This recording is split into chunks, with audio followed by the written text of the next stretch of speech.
भक्तों, रक्षाबंधन पर मायके से यह तीन चीजें भूलकर भी कभी मत लाना। पति हो जाता है बर्बाद। शादीशुदा महिलाएं तुरंत देख लो प्रिय भक्तों। अगर आप भी रक्षाबंधन पर गलती से भी ले आते हैं यह चीजें तो पूरा घर बर्बाद हो जाएगा। पति की मौत भी हो सकती है। भक्तों, आज हम आपको बताएंगे कुछ ऐसी चीजों के बारे में जो रक्षाबंधन पर अगर एक बेटी अपने मायके से अपने ससुराल कभी लाती है तो उसके घर की बर्बादी तय है। भक्तों, रक्षाबंधन का त्योहार हर साल सावन माह की पूर्णिमा तिथि को मनाया जाता है।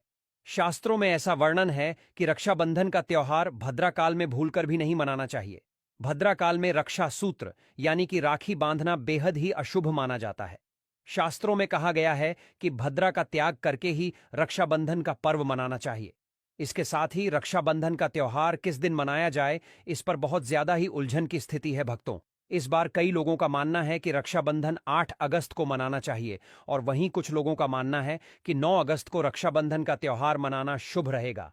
तो ऐसे में आज हम आपको इस वीडियो में बताएंगे कि रक्षाबंधन का त्योहार किस दिन मनाया जाएगा और इसकी सही तारीख क्या है, 8 अगस्त या फिर 9 अगस्त। साथ ही आज हम आपको भद्राक काल का भी समय बताएंगे, क्योंकि इस बार रक्षाबंधन पर भद्राक काल का साया रहेगा। इसीलिए राखी बांधने का शुभ मुहूर्त आपके लिए जानना अति आवश्यक है और यह भी बताएंगे कि रक्षाबंधन पर मायके से भूलकर भी इन वस्तुओं को नहीं लाना चाहिए। भक्तों, आगे बढ़ने से पहले अगर आप भी चाहते हैं कि माता लक्ष्मी का आशीर्वाद आपके ऊपर सदैव बना रहे तो इस वीडियो को एक लाइक करके आपके अपने चैनल को सब्सक्राइब कर लें और कमेंट बॉक्स में जय लक्ष्मी माता लिखकर अपनी हाजिरी अवश्य से लगाए। भक्तों, रक्षाबंधन जैसे पवित्र और भावनात्मक त्योहार की हो तो थोड़ा सतर्क रहना बहुत जरूरी होता है। रक्षाबंधन भाई बहन के रिश्ते का सबसे खास दिन होता है। इस दिन बहन अपने भाई की कलाई पर रक्षा सूत्र यानी राखी बांधती है और उसकी लंबी उम्र, अच्छे स्वास्थ्य और खुशहाल जीवन की कामना करती है।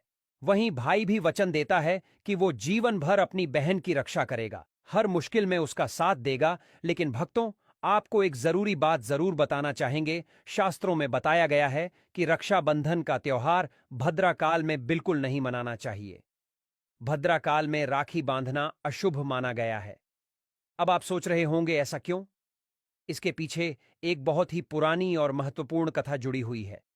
कहा जाता है कि लंकापति रावण ने अपनी बहन से भद्रा काल में ही राखी बंधवाई थी और उसके 1 साल के भीतर ही उसका अंत हो गया।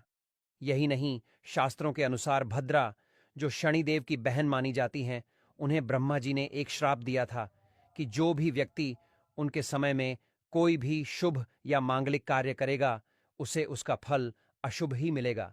अब सोचिए, जब स्वयं रावण जैसा बलशाली राजा इससे नहीं बच पाया तो हम और आप कैसे बच सकते हैं? इसीलिए मेरी आपसे प्रार्थना है कि भद्रा काल में राखी बिल्कुल न बांधें।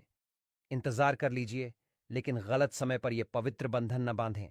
रक्षाबंधन की शुरुआत भी बहुत सारी कहानियों से जुड़ी हुई है। एक कथा के अनुसार जब महाभारत के युद्ध में भगवान श्री कृष्ण को चोट लग गई थी तो द्रौपदी ने अपनी साड़ी का टुकड़ा फाड़कर उनके हाथ में बांध दिया था। उस समय कृष्ण ने वचन दिया था कि जब भी द्रौपदी को जरूरत होगी वो उसकी रक्षा जरूर करेंगे। और फिर वही हुआ भी। चीर हरण के समय श्री कृष्ण ने अपना वचन निभाया। एक और कथा है माता लक्ष्मी की। जब भगवान विष्णु ने राजा बलि को वचन दिया कि वो उसके पास रहेंगे, तब माता लक्ष्मी ने राजा बलि को राखी बांधी और उसे भाई मान लिया। बदले में राजा बलि ने वचन दिया कि वह भगवान विष्णु को मुक्त कर देगा। इस तरह रक्षाबंधन का ये पावन पर्व माता लक्ष्मी से भी जुड़ गया।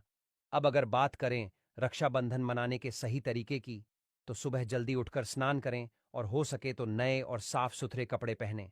एक बात का ध्यान रखें, इस शुभ दिन पर काले कपड़े बिल्कुल न पहनें। फिर मिलकर भगवान की पूजा करें। पूजा से पहले एक थाली सजाएं जिसमें रोली, चंदन, अक्षत, चावल, राखी, मिठाई और एक शुद्ध घी का दीपक जरूर रखें।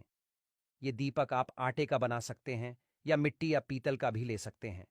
जब आपकी थाली तैयार हो जाए तब भाई को बैठाकर उसकी आरती करें और फिर राखी बांधें। मिठाई खिलाकर उसका मुंह मीठा करें और उसकी लंबी उम्र की कामना करें। भक्तों, अब जब आपने रक्षाबंधन की सारी तैयारियां कर ली हैं तो आइए जानते हैं इस पावन अवसर को विधिपूर्वक कैसे मनाना चाहिए। सबसे पहले तो आपकी जो पूजा की थाली है, जिसमें आपने रोली, चंदन, अक्षत, राखी, मिठाई और दीपक सजाया है उसे भगवान को समर्पित करें। राखी बांधने से पहले सबसे पहले भगवान को याद करें और उनकी कलाई पर प्रतीकात्मक रूप से पहली राखी चढ़ाएं। यही सही तरीका है, क्योंकि भाई से पहले भगवान को राखी चढ़ाना शुभ माना जाता है। इसके बाद जब आप अपने भाई को राखी बांधने के लिए बैठाएं तो ध्यान रखें कि भाई का मुख पूर्व या उत्तर दिशा की ओर होना चाहिए और बहन स्वयं पश्चिम दिशा की ओर बैठें। रक्षाबंधन पर घर के मंदिर में पूजा पाठ करने के बाद भगवान गणेश को भी राखी अवश्य बांधनी चाहिए। उनके आशीर्वाद के बिना कोई भी शुभ काम पूरा नहीं होता, इसलिए उन्हें जरूर शामिल करें। अब जब भगवान को राखी चढ़ गई, गणेश जी को भी स्मरण कर लिया, तो अब बारी आती है भाई की कलाई की। थाली को ठीक से सजा लें, फिर भाई को बैठाकर सबसे पहले उसके माथे पर रोली, चंदन और अक्षत से तिलक करें। फिर उसके ऊपर थोड़े से फूल छिड़कें। अगर फूल उपलब्ध न हो तो चावल भी चला सकते हैं। फिर दीपक जलाकर भाई की आरती करें।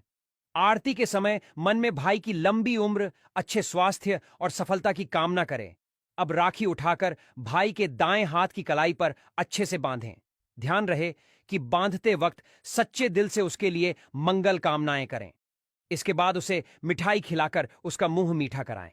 और फिर भाई की बारी आती है। भाई को चाहिए कि वो बहन से ये वादा करे कि बहन, मैं तुझसे वादा करता हूं कि तेरी हमेशा रक्षा करूंगा। तू जो भी कहेगी तेरी हर बात को पूरा करने की कोशिश करूंगा। अगर माँ बाप नहीं है तो मैं तेरे लिए माँ बाप दोनों की भूमिका निभाऊंगा। तुझे कभी भी अकेला महसूस नहीं होने दूंगा। इस वचन के साथ भाई को अपनी बहन को कोई उपहार या शगुन भी जरूर देना चाहिए। यह उपहार सिर्फ एक चीज नहीं होती, बल्कि उस प्रेम और सम्मान का प्रतीक होता है जो भाई अपनी बहन के लिए दिल में रखता है। अब भक्तों, आइए जानते हैं कि साल 2025 में रक्षाबंधन का त्योहार कब मनाया जाएगा।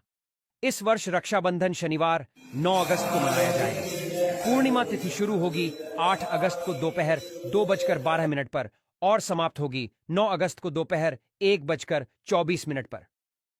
रक्षाबंधन के अनुष्ठान का शुभ समय 9 अगस्त को शाम 5:47 से लेकर रात तक रहेगा। हालांकि इस दिन भद्रा का साया भी रहेगा। भद्रा का आरंभ होगा सुबह 5:57 पर और यह दोपहर 1:32 तक रहेगा। लेकिन भक्तों, घबराइए मत, क्योंकि इस बार भद्रा का वास पाताल लोक में रहेगा और शास्त्रों के अनुसार यदि भद्रा पाताल या स्वर्ग लोक में होती है तो उसका प्रभाव पृथ्वी पर रहने वाले लोगों पर अशुभ नहीं पड़ता। कई विद्वानों का भी यही मत है कि इस स्थिति में रक्षाबंधन मनाना पूरी तरह से उचित और शुभ होता है, उसे शुभ माना जाता है। लेकिन कई शुभ कार्यों में पाताल की भद्रा को नजरअंदाज नहीं करते हैं। आखिर हम हिंदू हैं तो हर शुभ कार्य का या अशुभ कार्य का पालन तो करना ही पड़ता है। किसी भी शुभ या अशुभ कार्य को नजरअंदाज नहीं कर सकते। और भक्तों, रक्षाबंधन के शाम पंचक भी है। रक्षाबंधन वाले दिन शाम के समय में पंचक लग रहा है। पंचक शाम 7 बजे से शुरू होगा और अगले दिन सुबह 5 बजे तक रहेगा। पंचक को लग रहा है जो राज पंचक होगा। इसको अशुभ नहीं माना जाता है, यह शुभ होता है। उस दिन भाइयों को राखी बांधने के लिए 7 घंटे 48 मिनट तक का समय मिलेगा। भक्तों, इस बात का ध्यान रहे, भद्रा में राखी बांधने से हमेशा घर परिवार का विनाश होता है। इसीलिए भाई को इस समय कभी राखी ना बांधे, ताकि पूरा घर परिवार कंगाल हो सकता है। लंकापति रावण को इसी समय राखी बांधी गई थी, इसीलिए उसके पूरे कुल का विनाश हो गया। इसीलिए समय के अनुसार ही रक्षाबंधन का त्योहार मनाना बहुत ही शुभ और मंगलकारी रहेगा। भक्तों, थोड़ा कठिन जरूर है, लेकिन यह समय आपके भाई और आपके परिवार के लिए शुभ रहने वाला है। भक्तों, कई लोगों के यहां यह परंपरा होती है कि वे लोग सूर्यास्त होने के बाद रक्षाबंधन का त्योहार आदि नहीं मनाते हैं। भक्तों, मुहूर्त पर राखी बांधने से भाई को कई लाख गुना शुभ फलों की प्राप्ति होती है। उसका कभी अमंगल नहीं होता। ऐसी बहन का भाई जहां भी जाएगा, दिन दुगनी रात चौगुनी तरक्की ही पाएगा। ऐसा भाई लाखों करोड़ों में खेलेगा। रुतबा